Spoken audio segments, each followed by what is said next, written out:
Cześć, witajcie na kanale Heroes of the Shadow. Ja jestem Jakub i witam Was w pierwszym materiale na tym kanale.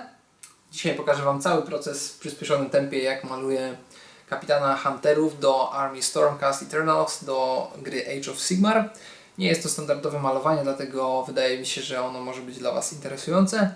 Są to jasne kolory, które się dość trudno maluje. Mam nadzieję, że Wam się spodoba to, co zrobiłem.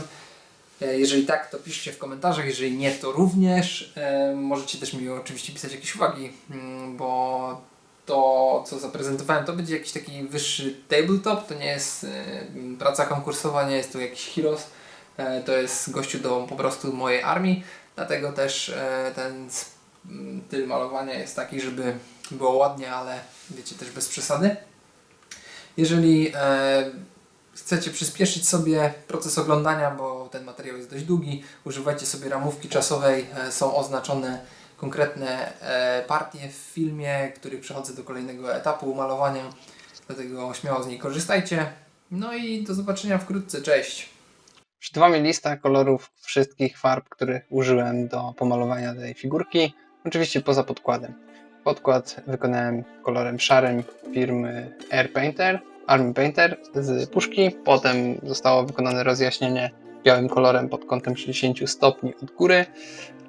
No i pierwszą warstwę koloru kładę bazowym kolorem Dektan od firmy Vallejo. Farba jest kładziona dość cienkimi warstwami, dużym pędzlem, to jest trójka, to jest Koliński Sable Brush, jeżeli ktoś by pytał. Cały proces będzie trochę trwać, dlatego jeżeli chcecie, to sobie możecie przeskoczyć do kolejnego etapu, gdzie będę nakładać już jakby pre-shading kolejnym kolorem. Jeżeli nie, to możecie sobie zobaczyć, w jaki sposób ukrywam wszystkie elementy figurki. Jest to dość pracochłonne i czasochłonne, ale jeżeli to robimy dokładnie, nie spiesząc się, to uzyskamy znacznie lepszy efekt. Teraz mamy dość dużo czasu przez koronawirusa, więc tutaj czerpałem dość dużo przyjemności z malowania.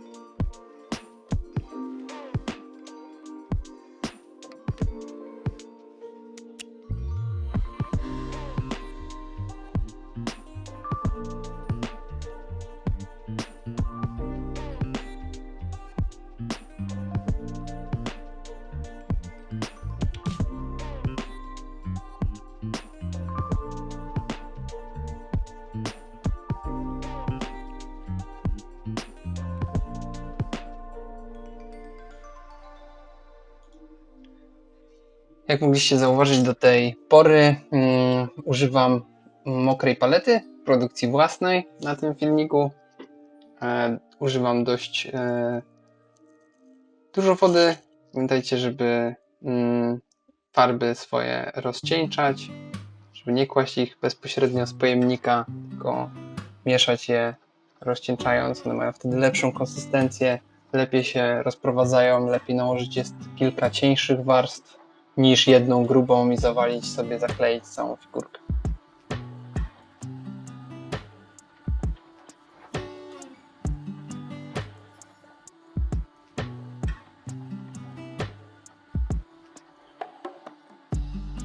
No i tutaj, jak zauważyliście, zmieniłem pędzel na troszkę mniejszy. Jest to chyba 2 albo 1, nie pamiętam. W każdym razie tutaj zacząłem nakładać już kolejny kolor. Jest to Hersi Beige WW2 od firmy Vallejo. Możecie sobie dokładnie zobaczyć na liście. To jest taki ciemniejszy kolor z dodatkiem trochę żółci, trochę brązu. Ten jest ciemniejszy, da nam taki fajne przejście kolorystyczne. Ten cień będzie lekko podbarwiony, nie będzie brudny, tylko będzie ciepły. No i tutaj używam troszkę więcej wody do rozcieńczania tej farby. staram się, żeby wszystkie te partie, które są zacienione, dostały tego koloru więcej. Nakładam go na wszystkie te miejsca, które docelowo i tak prawdopodobnie będą jeszcze ciemniejsze, bo tutaj dodamy kolejne warstwy. Tutaj staram się nie przejmować za bardzo, jeśli nie wychodzą płynne przejścia kolorystyczne. Tu bardziej chodzi o to, żeby na razie zarysować, zaznaczyć, które elementy na modelu wpadają w cień. No i ten etap jest bardzo przyjemny, bo tutaj można sobie mocno się bawić, nie trzeba się przejmować za bardzo. Jest to bardzo wdzięczne, wygląda to fajnie.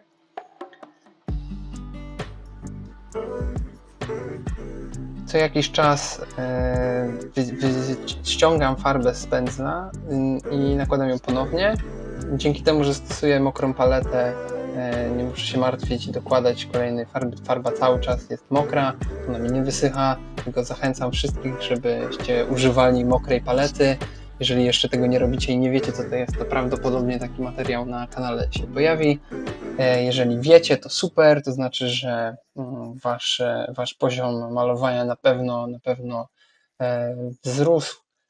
Ja odczułem bardzo duży skok poziomu w malowaniu, kiedy przeszedłem na używanie mokrej palety. No i nadal próbuję zacieniować wszystkie elementy, które tego światła powinny dostać mniej. Jak widzicie, kolejny kolor. Tutaj akurat przeszedłem płynnie do...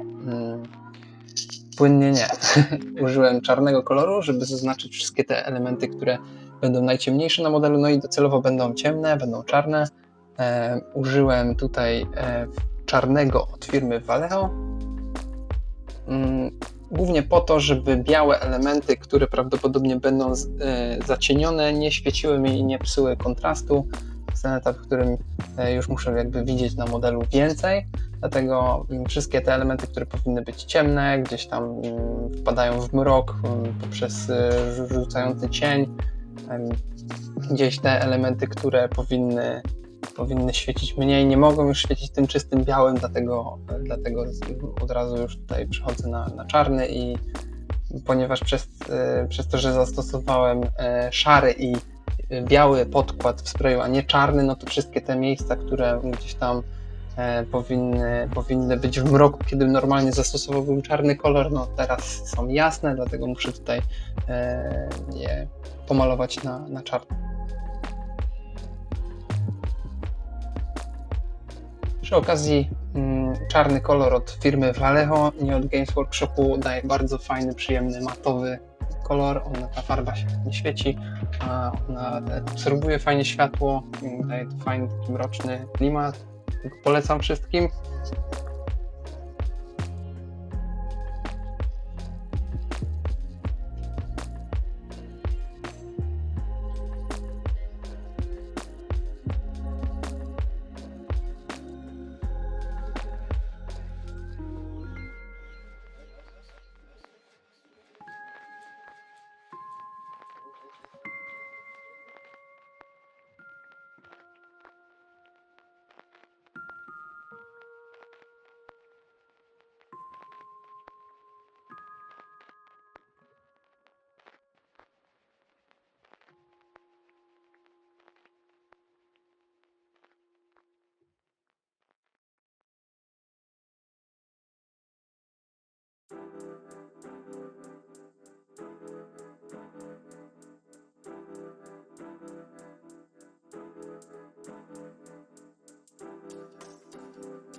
No i tutaj pora na kolejny etap, czyli najciemniejszy cień, który będę kłaść, czyli kolor Neutral Grey od firmy Vallejo.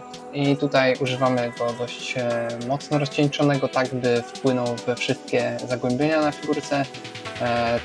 W ten sposób farby dość płynnie i łatwo się nakłada.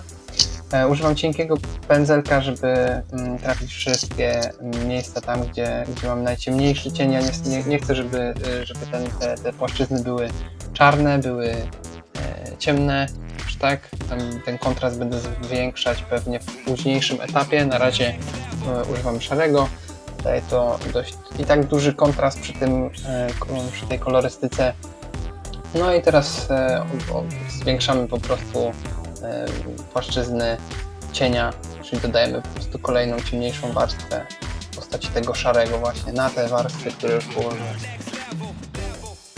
Tutaj też na razie nie trzeba się za bardzo przejmować tym, że nie mamy płynnych przejść. Na razie kładziemy po prostu docelowe kolory.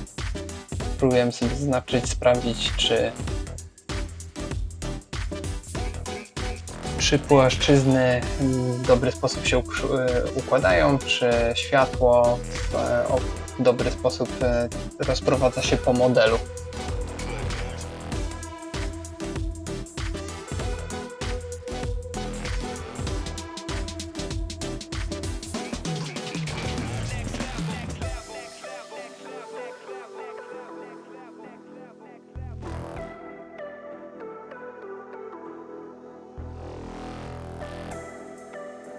No i tutaj z powrotem wracamy do koloru bazowego, czyli do koloru Dektan.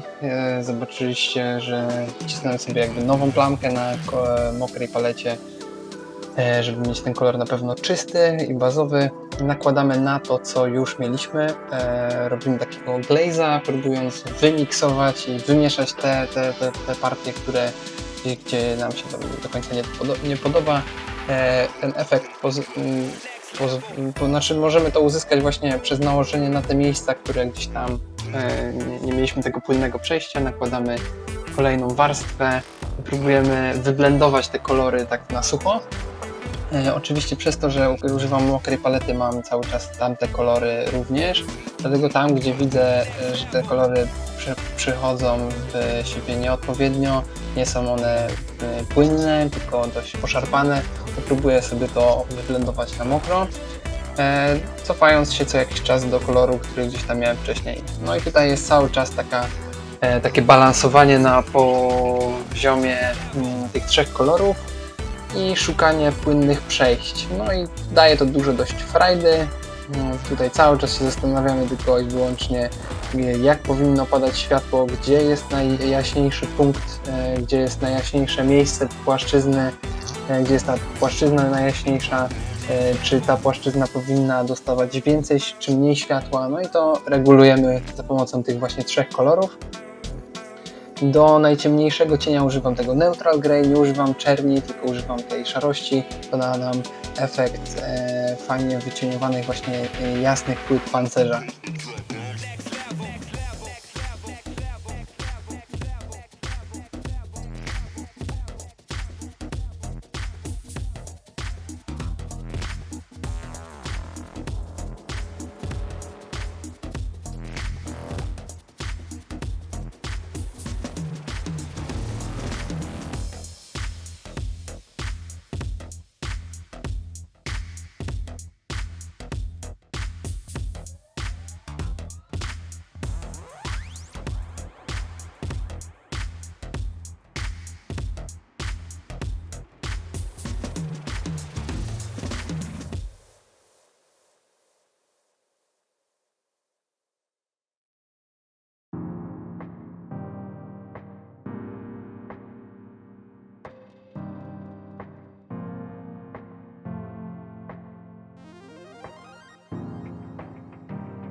No i tutaj uwaga, pierwszy trik w technice, którą zastosowałem, to jest takie małe oszustwo. Nakładam jakby troszkę większą warstwę koloru.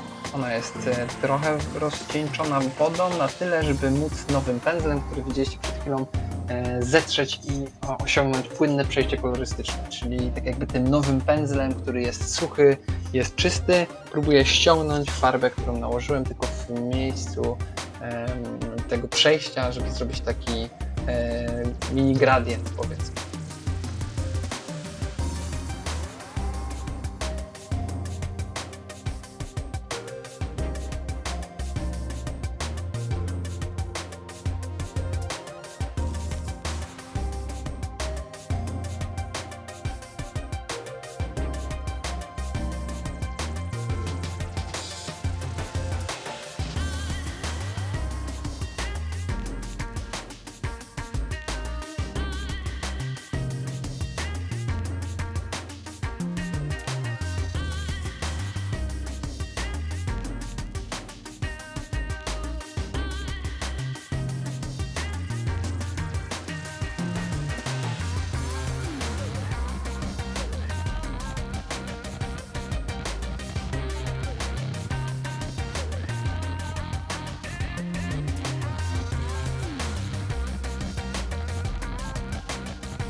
I w tym momencie możemy mniej więcej powiedzieć, że ten pierwszy shading mamy za sobą i przejdziemy do pierwszego rozjaśnienia z kolorem Ivory od firmy Vallejo.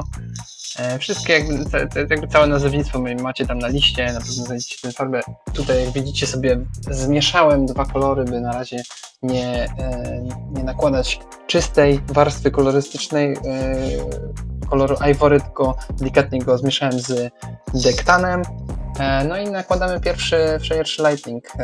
Wszystkie miejsca te, które powinny dostać rozbłysku, rozjaśnień. Tutaj możemy jeszcze używać dość dużych plamek, ponieważ to jest pierwszy cień i mamy ten kolor jeszcze zmieszany z kolorem dektan, więc te przejścia nie będą takie drastyczne. No i szukamy wszystkich miejsc, w których tego światła powinno dostać się więcej. Tutaj zasada była taka, że światło mamy od lewej strony, od góry bardziej.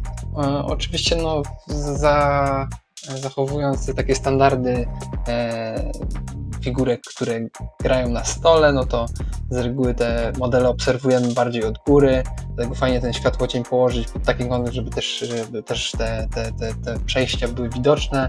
Gdybyśmy wymyślili sobie jakiś dziwny kąt tego padania tego światła w jakiejś takiej mikroscenerii, no to na stole mogłoby to nie wyjść, mogłoby to fajnie nie wyglądać. Tutaj kładziemy to światło w dość standardowy sposób, no i szukamy sobie rozjaśnień. To jest najprzyjemniejszy chyba dla mnie etap w malowaniu. Tutaj sobie szukamy, jak światło pada i oświetla, rozjaśniając nam te kolory, które już położyliśmy. Próbujemy położyć jak najpłynniej możemy, nie używając aerografu.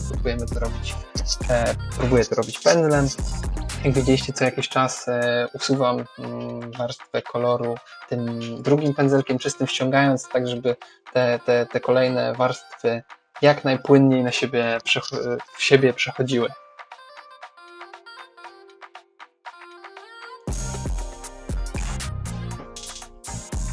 Kolejny etap to nałożenie już najjaśniejszego highlightu, czyli zmieszanie koloru Ivory z kolorem białym, wszystko od firmy Vallejo.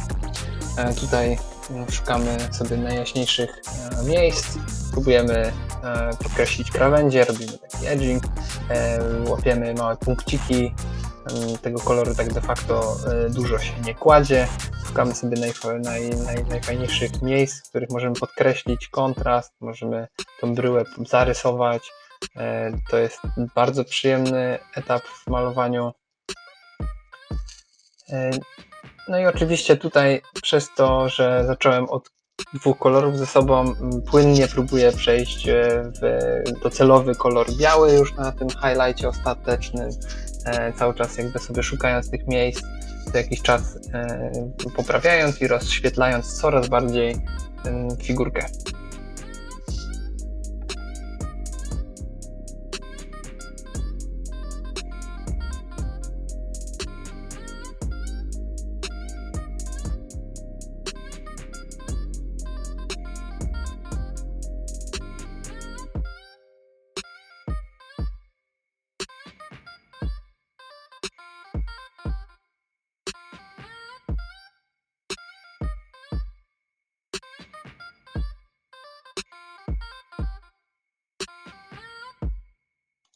No i tutaj rozpoczynamy kolejny etap, zmieniamy kolor, tamte powiedzmy już zostały wymęczone, mieszam ze sobą trzy kolory, jest to Corn Red, Mephiston Red i Dryad Bark od firmy Games Workshop. Próbując wymieszać, znaleźć sobie jakby najciemniejszy poziom tej czerwieni, czerwonych elementów, robię taki... Nie używam farb typu kontrast, robię taki efekt dość jakby samoistnie się dzieje, kiedy rozwodnimy farbę mocniej. Jeżeli gdzieś tam sobie poplamimy, to możemy tą farbę usunąć, jak widzieliście przed chwilą. No i tutaj nakładam sobie na wszystkie partie czerwieni ten taki jakby ciemny mój czerwony kolor. On po wyschnięciu daje fajny taki matowy kolor, ten kolor siada przez ten dodatek tego Dryad Barku. i będę stopniowo tutaj próbować rozświetlać te elementy coraz płynniej, przechodząc w czysty Corn Red przez użyty wcześniej Mephiston Red i właśnie finalnie kończymy tym Corn Redem, który da nam jakby najjaśniejszy punkt czerwieni w tym czerwonym całym kolorze.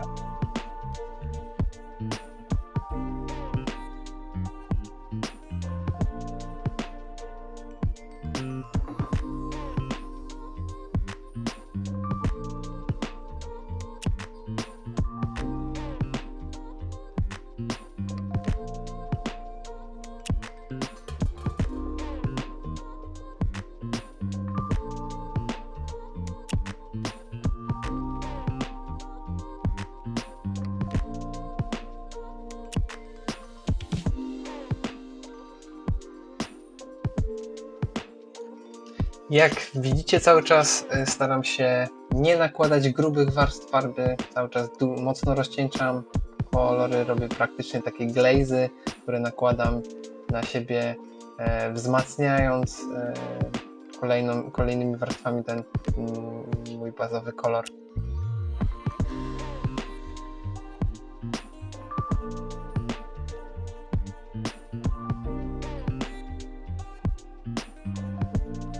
No i tutaj uwaga, wkracza mocny zawodnik w postaci Nuln Oil Wash i z dodatkiem Corn Reda. Mieszam sobie to oczywiście na osobnej palecie, rozwadniam mocno wodą i kładziemy sobie taki shade na to, co już zmalowaliśmy, żeby zwiększyć kontrast. Malujemy po całej płaszczyźnie czerwonego, tak żeby po wyschnięciu. No i jak zobaczyliście, pojawia się Retributor Armor od firmy Games Workshop. Oczywiście na osobnej palecie, farby metaliczne na palecie mokrej, sieją zniszczenie i destrukcję i dlatego na osobnej palecie sobie to mieszamy. Tutaj kolor jest bazowy, rozcieńczony wodą, bez dodatków żadnych innych kolorów. Kładziemy sobie osobnym pędzlem, kładę to większym, chyba na trójką, i kładziemy na wszystkie złote elementy. Ponieważ jest to moja armia do Age of Sigmar, nie Heroes lub figurka konkursowa, tutaj akurat nie silę się na techniki non-metallic, które chyba najbardziej lubię, no to po prostu wymaga to zbyt wiele czasu, a jednak tych figurek do Age of Sigmar jest trochę do pomalowania, dlatego tutaj stosuję farby metaliczne. Nie lubię czystego złota w Games Workshop, nie lubię takiego czystego bez brudu żadnego, dlatego prawdopodobnie zaraz, jak nie zaraz, to w dalszej części filmu położę dużą ilość washa na to złoto. No i wracam sobie znowu do czerwonego, ponieważ wysechł mi Nuln Oil i na ten shade, który położyłem wcześniej, jak widzicie, wszystkie miejsca, które mi się gdzieś tam zdarzy pobrudzić, sobie wycieram drugim pędzlem, ścierając farbę, która gdzieś mi bryzgnęła. Dodaję kolejne rozświetlenia czystszą formą Corn Reda. Oczywiście jest to taki glazik, którym sobie rozświetlam elementy i czekam, aż one wyschną. Kolejna farba, której użyłem, to Vallejo, to był Flat Earth, taki brąz, ładny brązik, który kładę na wszystkie te skórzane elementy, te elementy skóry. Na razie jest to czysty kolor, tam położony na biały podkład daje bardzo ładny, fajny, świecący kolor. Jak widzicie na płaszczu, gdzie nałożyłem wcześniej taki światłocień za pomocą czarnego, to ten kolor inaczej zaczyna mi pracować na białym podkładzie, a na czarnym. No i wszystkie te bazowe brązy próbuję sobie położyć i dodaję rozświetlenie, mieszając ten brąz z dektanem. Tutaj dzieją się kolejne różne miksy, czyli moja magiczna receptura na łosze, czyli Nuln Oil zmieszany z Agrax Earth Shade'em z dodatkiem małą Seraphim Sepi w późniejszym etapie, więc to daje nam taki trochę brązik większy. No i tutaj, jak widzicie, wrzucam sobie ten wash na brązy i częściowo na złoto. Kolejny etap, malowanie twarzy. Tutaj pierwsza warstwa czysty Kislev Flash.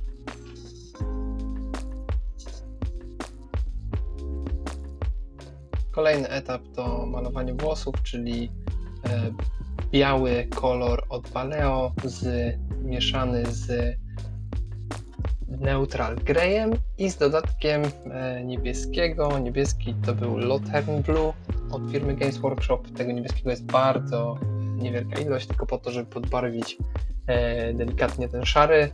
Właściwie to jest taki biały złamany w bardzo, bardzo jasny szary, tylko po to, żeby móc stworzyć kontrast i rozjaśnić czystą bielą kosmyki włosów, żeby ten efekt włosów żeby te włosy były jak najczystsze.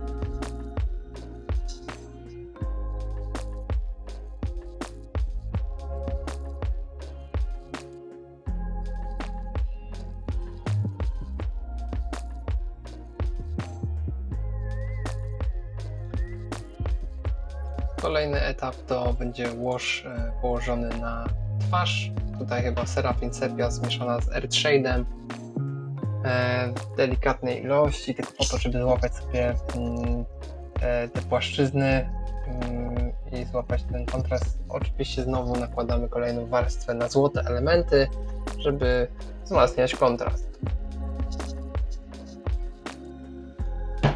Kolejny kolorek, który się pojawia, to Lothern Blue. Kładziemy go na wszystkie elementy, które mają być docelowo niebieskie, bez na razie uwzględnienia światła cienia. Po prostu wymalowujemy całą warstwę niebieskiego. Będziemy ten światło cień potem wzmacniać w późniejszym etapie.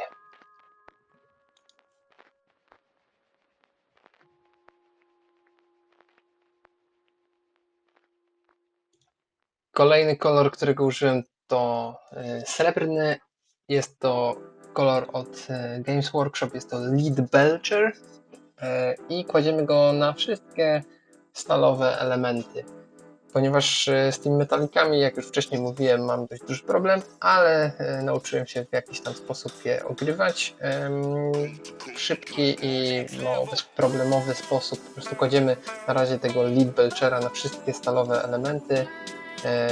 Później będziemy przybrudzać te rzeczy Nuln Oilem i mieszanką innych waszy.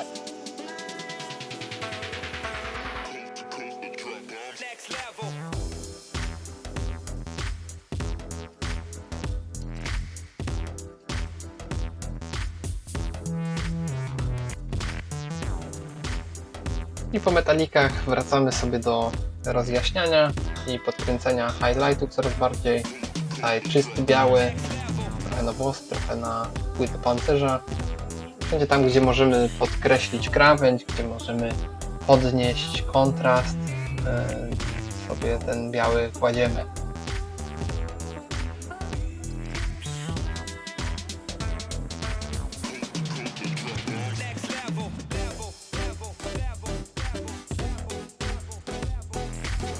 Jak widzicie, ponieważ jest etap rozjaśniania, rozjaśniam też sobie twarz. Tam użyłem znowu bazowego koloru Kislev Flash. No i tutaj coraz więcej będzie się pojawiać koloru białego, żeby rozjaśnić ten kolor. Płynnie przejdę sobie w Plate One Flash od firmy Games Workshop. I to jest ciągła praca, cały czas szukanie płynnego przejścia, dodawanie i wyciemnianie tych kolorów. Na razie jeszcze nie maluję oczu, w późniejszym etapie będą malowane dodatki. Na razie próbujemy sobie wszystkie te płaszczyzny, które bardziej wychodzą do światła, zakładając, że światło mamy z góry, próbujemy sobie rozjaśnić. Zmieniłem trochę pędzel, ten pędzel niebieski, którego wcześniej używałem do podczyszczania, on ma to włosie troszeczkę bardziej sztywne, dlatego tutaj tę twarz łatwiej mi się nim maluje. No i maluję brwi zostały malowane neutral greyem, na który od razu kładziemy ten kolor z włosów, żeby zrobić highlight. Pojawiają się małe detale w postaci ust, tej czerwieni na usta, która zaraz zostanie zniwelowana, żeby jakby tylko dała pewien taki rozbłysk ciepły, czerwony. No i pojawią się oczy i mini detal, który tutaj może ciężko nadążyć z komentarzem, no ale widzicie, jak to tutaj wygląda. Jest zmieniony na mikrusi pędzel, to jest chyba 00. No i tutaj wymaga to dużo precyzji i skupienia. No i cały czas próbujemy znaleźć odpowiedni kształt. Prawdopodobnie na kanale pojawią się tutoriale na to, jak malować oczy, jak malować twarz.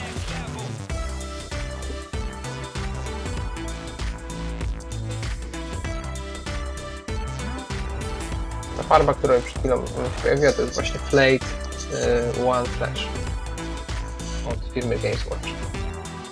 Tutaj mikrodetal. Wszyscy moi stormkaści mają na twarzy takie znamie z czerwieni przyciągnięte po obu stronach twarzy. Fajny klimacik się robi. No i wracamy do niebieskiego.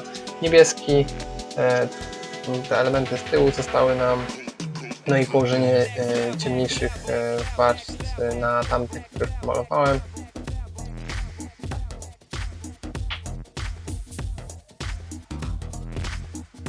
I tutaj ten niebieski, którego używam, to będzie miks tamtego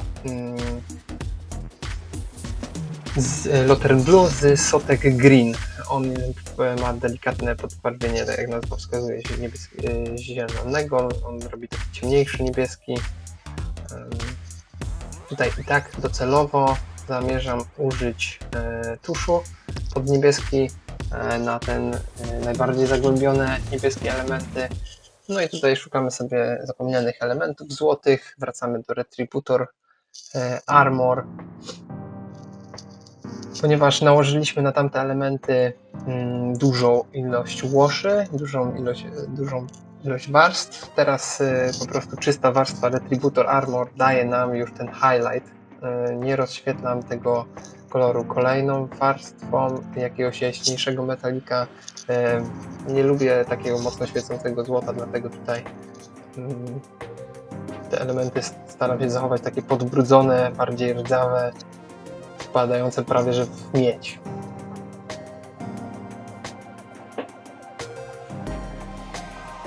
No i kolejna warstwa, o której wspomniałem, to będzie ten tusz niebieskiego, to jest Turquoise Ink od P3, ten jest mieszany delikatnie z Nuln Oilem i dodany jest jeszcze ten Sotek Green, żeby ten wash zrobiony z mojej magicznej receptury nam aż tak bardzo nie świecił. Kiedy byłby to czysty tusz wyciągnięty z tuby, to po prostu mógłby nam ten tusz mocno świecić. Przez to, że mieszamy go jeszcze delikatnie z farbą i z Nuln Oilem, to na pewno to świecenie lekko zniwelujemy. No i kolejna warstwa to rozjaśnienie. Tutaj stosuję Lothern Blue, delikatnie dodając białego koloru, żeby stworzyć na krawędziach większy kontrast i większy highlight.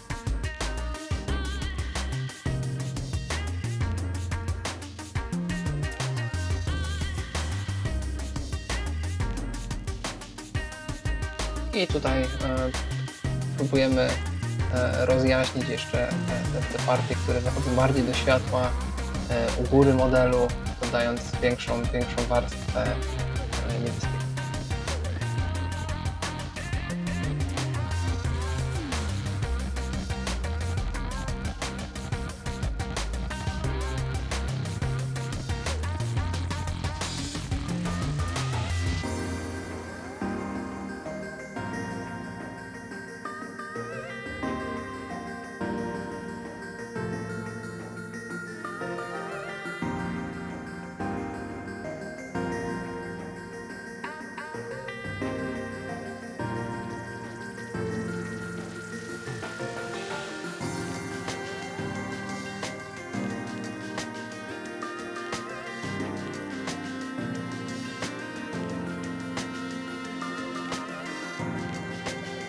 I tutaj cichy bohater cienia każdego wytrawnego malarza Null Oil nałożony na ten lip belcher. Daje nam bardzo fajny efekt przybrudzonej stali. To nie jest takie srebro mitrilowe, tylko staje się taki wysłużony w boju fajny, żelazny kolor. Jak widzieliście teraz łoż nałożony na płaszcz, został wciągnięty kawałek literka, żeby odsączyć w tych płaszczyznach, których nie chcę, żeby tego kontrastu tam już tak bardzo nie zwiększyć. No i tutaj technika dry brush, znana prawdopodobnie wszystkim. Delikatnie, żeby uwydatnić tylko strukturę tego płaszcza, tej misiej skóry, tego futra bardziej niż skóry. Delikatnie rozjaśniamy, tylko tam szukam detalu,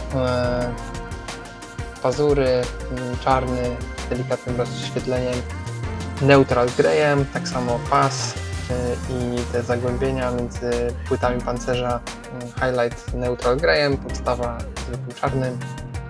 Na kurz to samo, krawędzie podkręcone będą też właśnie neutral greyem, albo przepraszam dark greyem firmy Vallejo, i to nam da na pewno taki delikatny highlight, ale nie będzie nam zaraz te czernienia nie będą świecić.